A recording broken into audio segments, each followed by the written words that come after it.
கிரீடாரமிதம் லம்போதரவரகுஞ்சாசுரகிருத குங்குமவர்ணதரம் தட்டி குகுதகிட டிங் டிங் குடி குண குகுதட்டி தட்ட ஜம் ஜம் தரித தஜம் ஜம் தரித தகத ஜம் ஜம் தரித தஜம் தரித தரிதக ஜன ஜுருத ஜுன திகிட கிட கிடதோம் தகிட கிட கிடதோம் தகிட கிட கிடதோம் தாம்.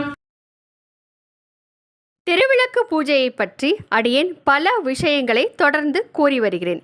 இப்பொழுது இந்த தடவை திருவிளக்கு பூஜையில் சங்கல்பம் அப்படின்னு ஒரு பிரார்த்தனை மந்திரத்தை சொல்லுவாங்கங்க. அது என்னென்னா நமக்கு என்னென்ன வேணும் அப்படின்னு நம்ம பிரார்த்தனை பண்ணி மந்திரம் சொல்கிறது.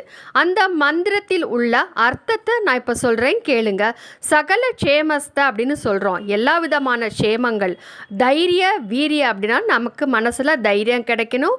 வீரியம்னா எந்த காரியத்தையும் முனைப்புடன் செய்ய வேண்டும். விஜய அப்படின்னா வெற்றி அப்படின்னு பொருள்.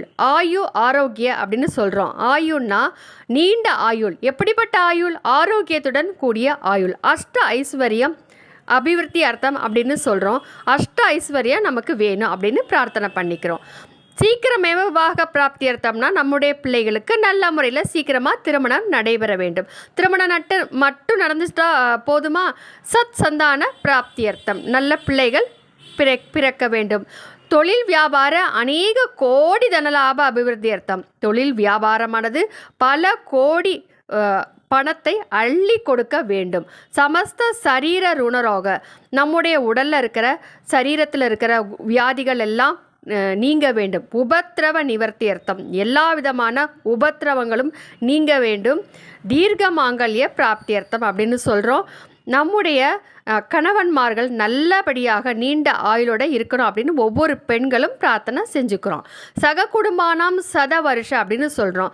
சக குடும்பானம்னா நம்ம எல்லாரும் உற்றார் உறவினர்கள் எல்லாரும் ஒன்று சேர்ந்து நல்லபடியாக ஆயுள் ஆரோக்கிய அபிவிருத்தியர்த்தம்னா நல்லபடியாக நீண்ட ஆயுளோட ஒற்றுமையுடன் இருக்கணும்.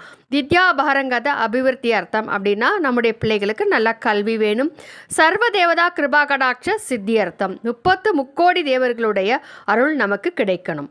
அதற்கு பிறகு சர்வே ஜனஹா சுக்கினோ பவந்தோ, லோகா சமஸ்தா சுக்கினோ பவந்தோ அப்படின்னு சொல்கிறோம்.